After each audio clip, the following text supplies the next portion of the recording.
These two guys have Minnesota sports flowing in their veins. Mackey and Judd on SKOR North and SKORNorth.com. We feel like we have plenty of guys that can win down the field. It's just, however the coverage takes the quarterback, sometimes there's an opportunity that maybe we could have taken a shot and we didn't. Sometimes the protection, becomes a factor when some of the longer developing plays where you're trying to give a guy time to get down the field, that shows up as well. That's part of this league. The rush is real. I love Wes Phillips, man. He's just a football guy, man. Just talking casually. He hasn't slept in about 6 days, and the beard's been growing. He doesn't strike me as head coaching material, though. That might not be fair, and I know that his grandpa was and his dad was. But when I see him talk, I just don't think to myself, that's the guy that I'd go pursue. That's okay. He can just be a great coordinator for Absolutely. his career. And some people are really good at that. Make a lot of money doing that. This is Mackey and Judd, daily Minnesota sports entertainment, speculation, therapy, whatever you guys need from us. And we turn the show over on Fridays to you guys for Feedback Friday, where we take all of your comments and questions from the SKOR North app, and we also check out the SKOR North YouTube channel comment section, the Purple Daily comment section, and we get through as many as we can. Also, we're going to go with another episode of Minnesota Goodbye later on here today. Yes. We've got something, arena etiquette topic for you guys. Love it. A little situation I ran into last night. Let's start with Zach Arendt. Zach Arendt. Reckless speculation. If Bailey Zappi is the guy in New England and they decide to trade Mack in the offseason, I think the Vikings should target Mac Jones to be the future after Kirk is gone, if that's what's after next season. So we're getting way ahead of ourselves here. Yep. Because there's still a year and a half left of Kirk's contract. Mm-hmm. But, he'll be, 35 at the end of that contract? And at some point, you do need to start looking at draft or other possibilities. So whether it's would you have any interest in just buying low on Mac Jones as a backup if the Patriots were out on him? And or what do you think they will do to succeed? What do you think their plan? When do you think their plan will start to matriculate here? Well, I think the plan is undoubtedly affected by the success of this year so far, because I mean, if they weren't playing well and they were going to get a high draft pick, I think that the plan would probably be to take a quarterback from what looks to be a pretty good quarterback class.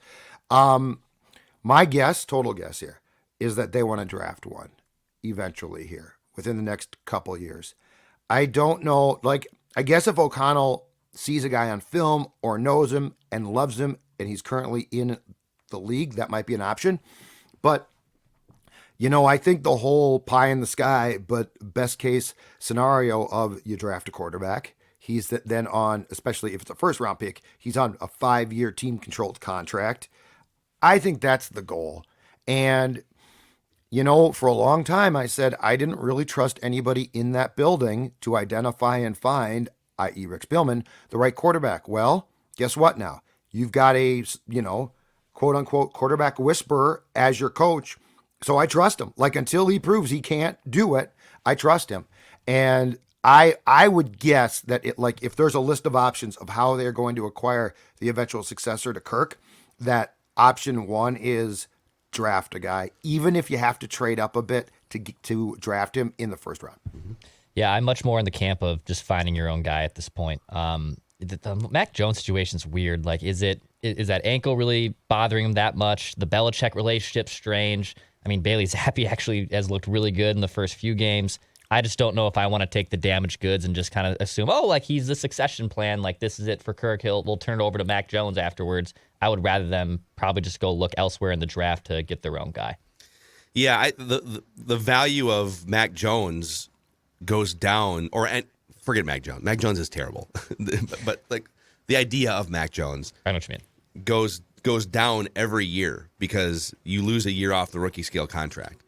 So somebody would have to be, that's what's tough. It's somebody would have to be really good, like a Tyler Huntley. If you thought that he's a backup over there in Baltimore, you thought that it would be worth acquiring him because he's not going to play in Baltimore. But he only has 1 year left or something on his rookie scale contract. But I think drafting someone gives you that 5-year window to maximize the rest of your roster. So another way to phrase this question too is, how long will Cousins be the Vikings quarterback?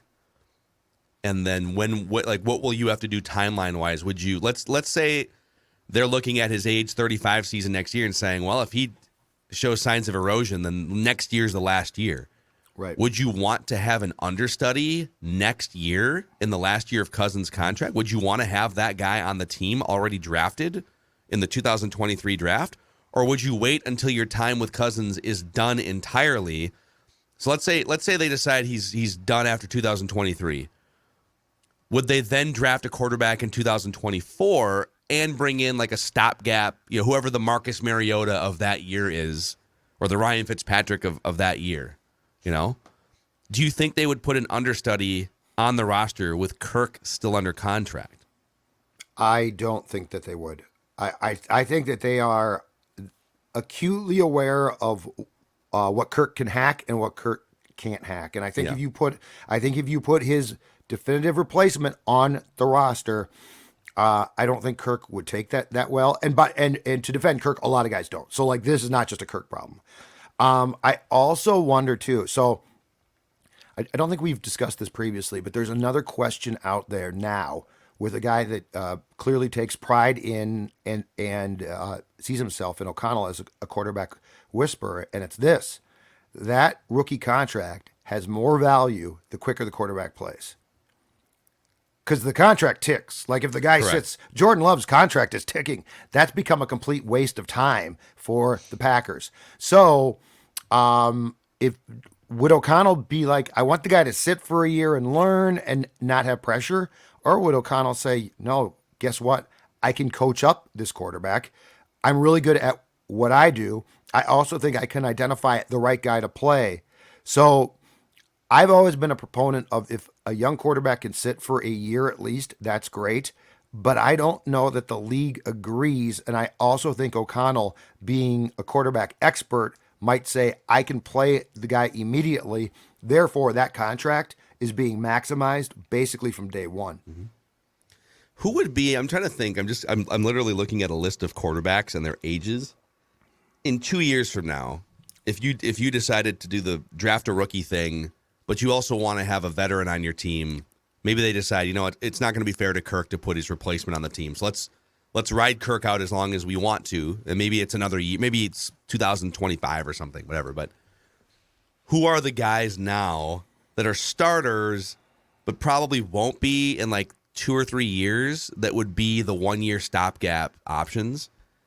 And I'm thinking Geno Smith might be in that category still. He'll be 34 in a couple years. Jimmy Garoppolo will be 33 in a couple years. San Francisco will probably move on at some point from Jimmy Garoppolo. Maybe. Mariota's 29. He's already in that category. Who are those guys? But that's none of this is happening. No, I don't think I think it's a 2024 thing at the earliest at this point. Mm-hmm. Bad dad joke via the SKOR North app says, with Halloween right around the corner, who are your top 5 remaining boogeymen on the Vikings schedule? I'll start with my 5. Okay. Josh Allen, Micah Parsons, Bill Belichick, Dan Campbell, and the ghost of Cooper Rush. I'll add an unorthodox one here, because scary movie villains don't always just have to be a bad guy. It could be there's haunted, Amityville. The house is haunted, right? I'm gonna say the haunted trap game could also be in the mix. That Detroit game on the road on December 11th, that could be a trap game. They have a bad record. I think there could be maybe Indianapolis at home before the big Giants game on Christmas Eve. That could be a trap game.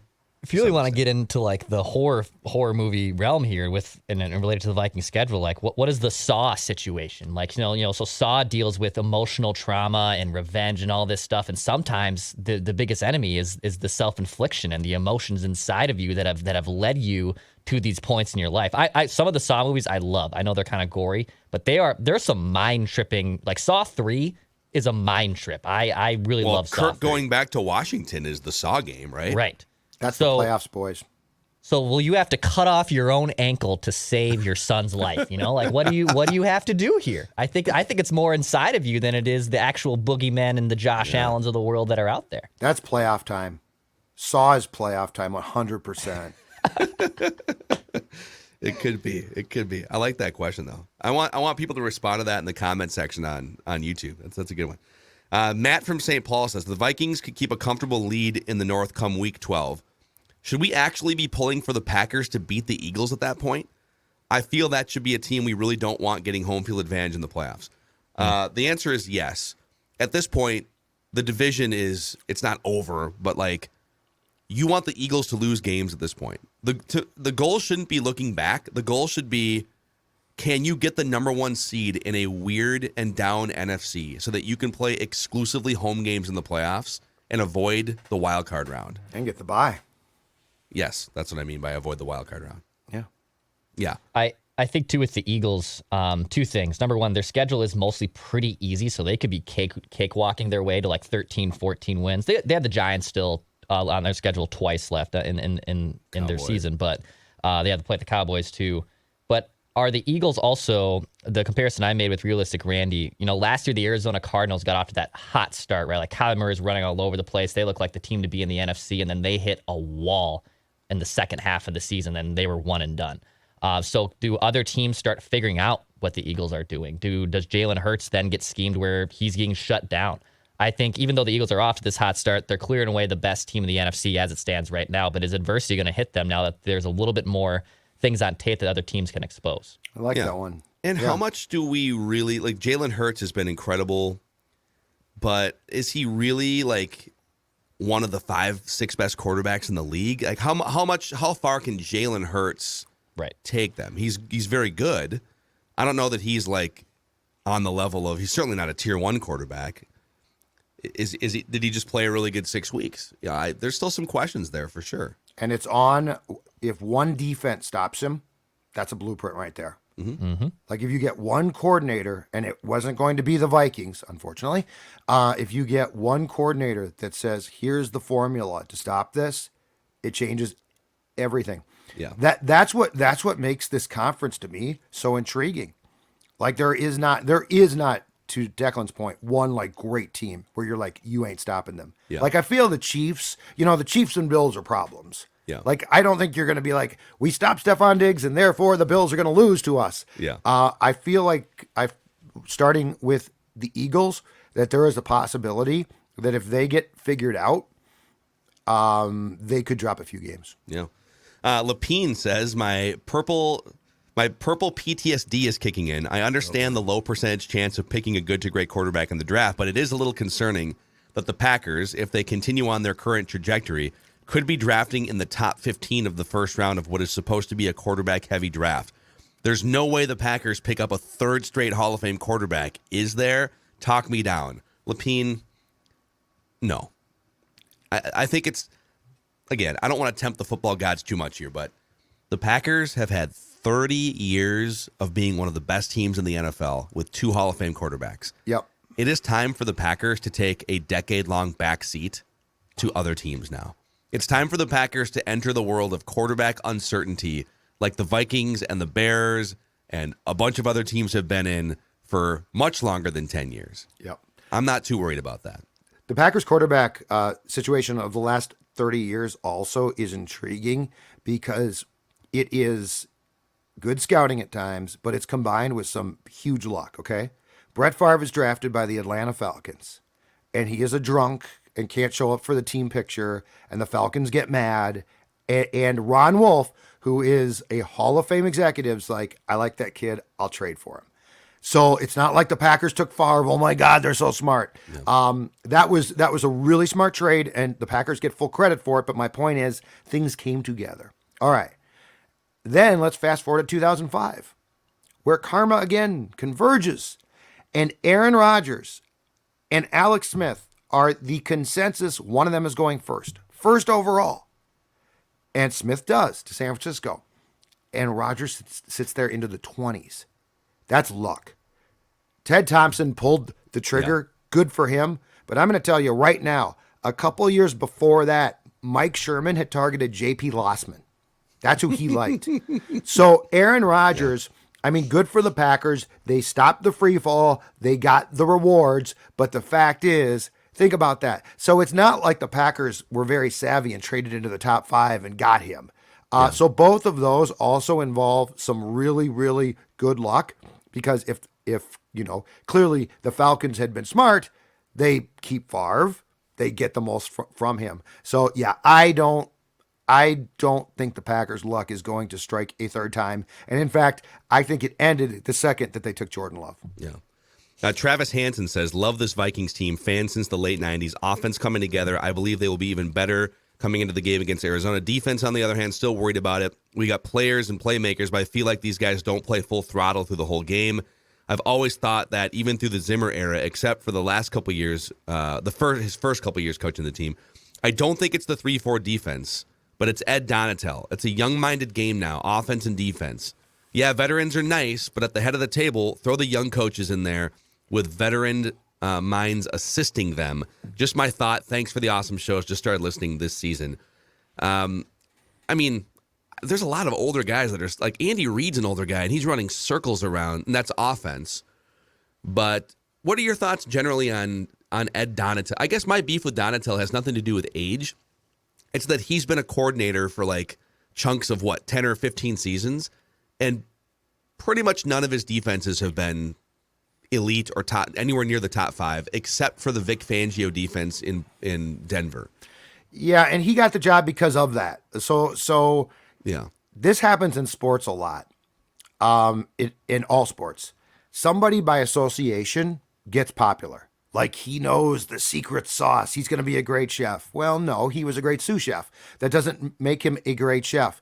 And so Donatel knows Fangio's system, but does that mean that he can implement it fully? Does that mean that in game he can make the adjustments that Fangio did when he was the DC for the Bears? Not necessarily. Yeah. I'm very curious if the Vikings try and get Fangio off his damn couch this spring or summer and hire him, because you know what?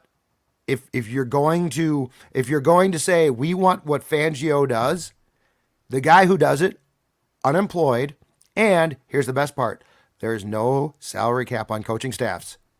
So yeah, it's not. I don't think it's like Ed sucks. I just think it's I always am a little bit leery, and I was with O'Connell too. But when it's always, well, this guy knows the tree, he's from the tree, so he must know it. But does that mean that he has the ability to implement it successfully? Yeah. Not necessarily. Yeah. Was he one of the driving reasons why the defense was great, or was he just kind of there observing or whatever? Right. I don't know. It's so hard to parse apart. I think he's a good defensive coordinator. I don't think the Vikings are going to have a top 5 defense with Ed Donatel as the defensive coordinator.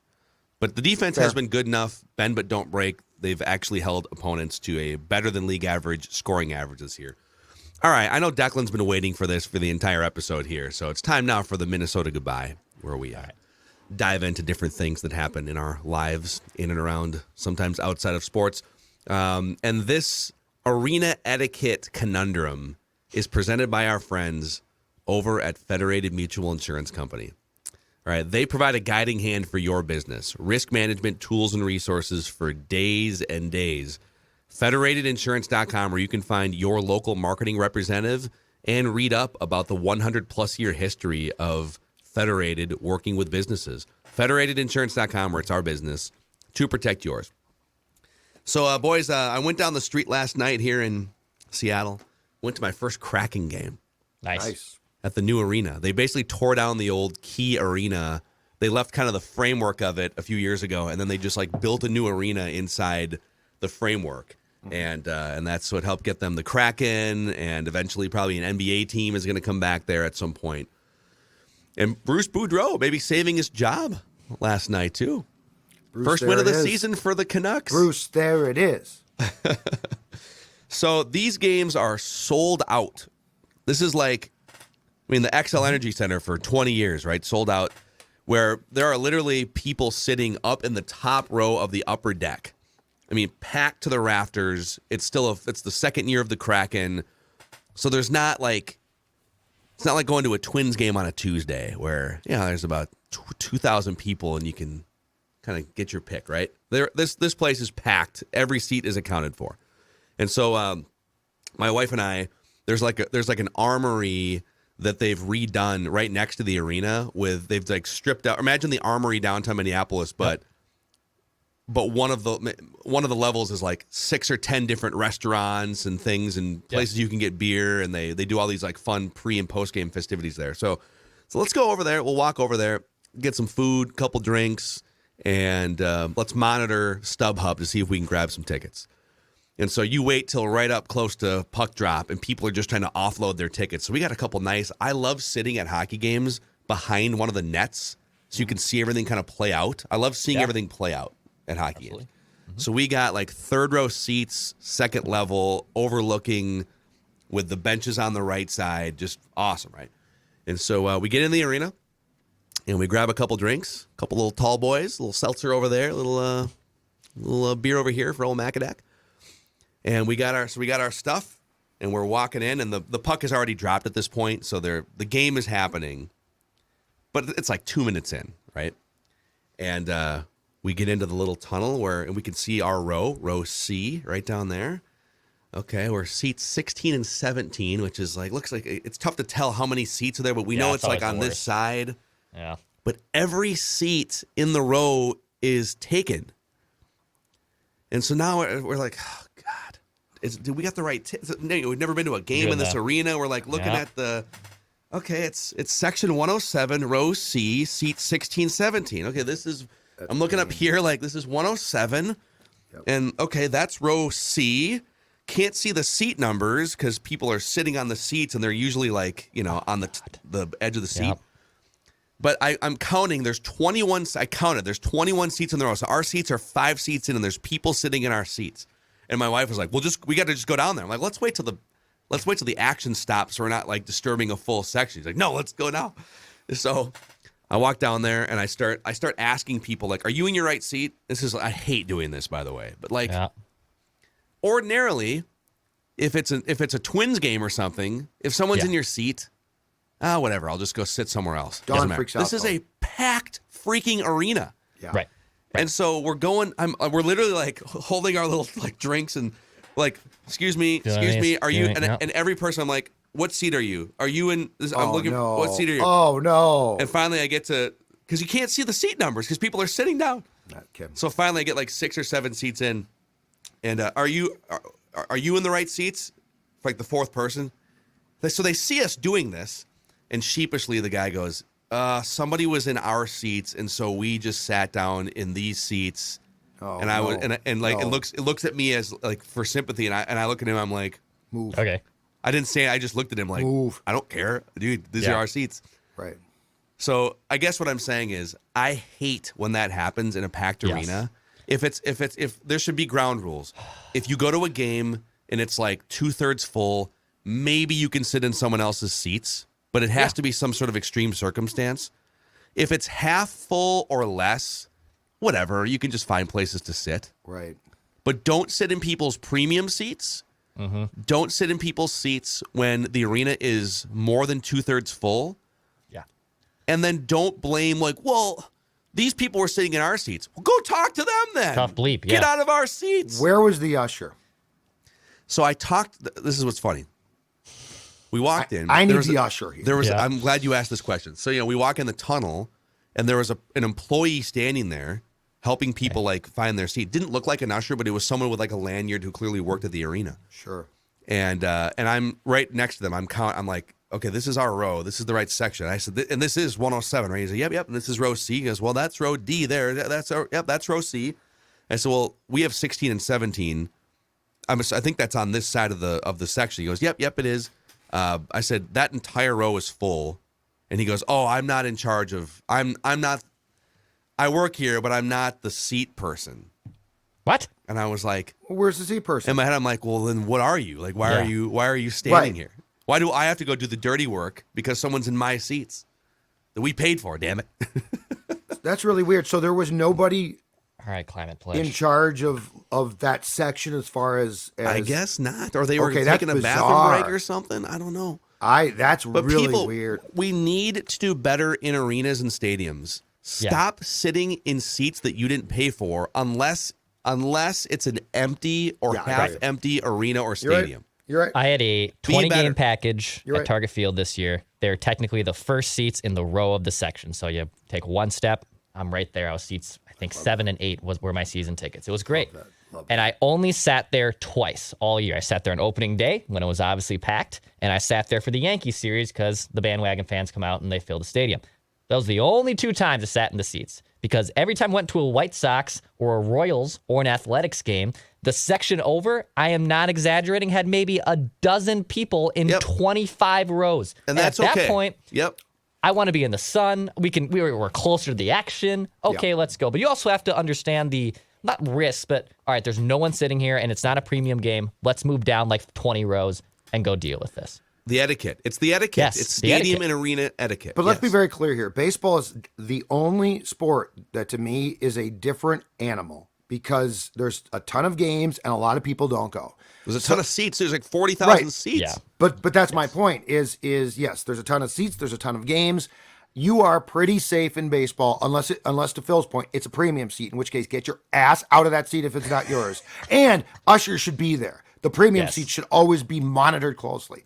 But football, hockey, and basketball, for the most part, sit in your seats. Unless like it's a Wolves game for the last 15 years. But like now, if you go to Wolves games, sit in your damn seat. One other thing, too, with ushers, if you know you have seen me for the second time and I have 2 beers and a hot dog and everything in my hands, please don't ask me for my ticket to prove it. Like, please, dude. This is why I'm surprised with Phil, though, last night. This is usher etiquette, too. If the stadium is mostly empty, don't ask anyone for anything, really, unless it's like the Champions or Legends Club or something. Okay, I get it. Those are different level seats. Yes, but that's different.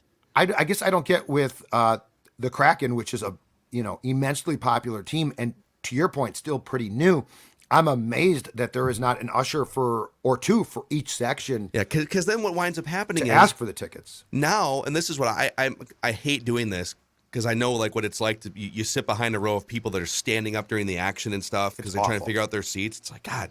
So now we're the ones that are playing the bad cops, walking down, like disturbing people as they're trying to watch the game and asking, "Are you in the right seat? Are you in the right seat?" And I'm only like half confident that we're even like, I don't know, we've never been to a game. Yeah. So I'm thinking, God, am I just gonna look like an ass at the end of this? And I was so happy that.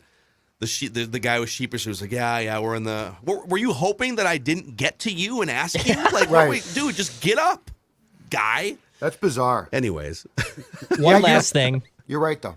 One last thing on arena etiquette. So I had also, when I went to that Stapleton concert like 3 weeks ago, we had floor tickets on the X, which is these are the premium tickets, right? They're on the floor. It's a sold out show that literally the whole place is crazy. I like to do, if I'm doing floor tickets, I want to be on the aisle. So I like being on the aisle. I don't have to do the walk of shame like Phil's trying to figure out, are you in 7 or 8? You just know 1, 2. All right, I am 1, 2, and also easy exit to get out too. But the people in front of us were just obnoxious as hell, like dancing and moving and singing. And if we're in these premium seats, and we're all going to be standing up because it's like we're on the floor and we're close to the action, and it's a great show. Don't be like arm flailing and moving all over the place. We're like, I'm being hit. I'm on their You're side. hitting our other people. It's Stop. a concert. It's a concert. I like if they're dancing This and is stuff. staple. I'm not doing a Rage Against the Machine. Everyone's moving all over the place. This is Chris Stapleton I've where seen we're mosh having a pits at nice country little. You know concerts what? before. You know what?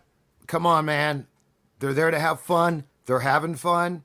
And you want them to sit down and be quiet? That sounds No. very... Stand up. I'm fine standing. Just don't be arm flailing, moving all around as I'm Stapleton's borderline on playing this one. Tennessee whiskey. Like I need to see film footage here. I'm borderline on this one because I hate. Okay. I mean, this goes back to Target Field 2010, Yankees Twins. Oh, come on, sit down, be quiet. It's like, no, this is at McCartney at Target Field like 6 years back. There were a lot of people who just sat there quietly watching the show, and it's like, this is McCartney. This is great. Yeah, the Twins Flail all playoff you thing, want. dude. I was appalled by that. Twins Yankees first year of Target Field, packed stadium. the Twins. This is the Twins were going to slay the beast, all this stuff, and fans were telling other fans to sit down, sit down. How does that work coming Serious? out of the dome days as well? Because I mean, for playoff games, the dome was a zoo. It was great. Like don't know, how? man. So like what? That must have been new, or that must have been rich fans who hadn't gone to the dome but could get into the new Target Field. Yeah. Like that's really bizarre because It we is took weird. pride in the hankies waving, which Patrick hates, of course. But last thing, do you think the guy who gave up who finally copped to it? I'm going to call BS here from the story that you told about him. I don't think that he took your seats because somebody was in his seats. I bet they had like standing room or something. No. Okay. We later that period, Gotta know. we looked down to the right, and they were sitting in the same row, but down like 8 seats.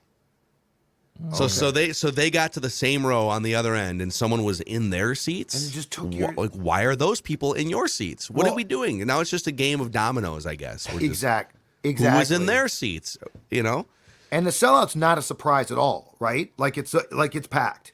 Yes. So like, did you really think that the two people who were going to show up that you just took their seats weren't showing up? Yeah, just weren't going to show up. Yeah, it's amazing, dude. So, all right, there you have it. Let's be better at arenas. Let's flail be better around. at stadiums. Okay, flail around at country concerts.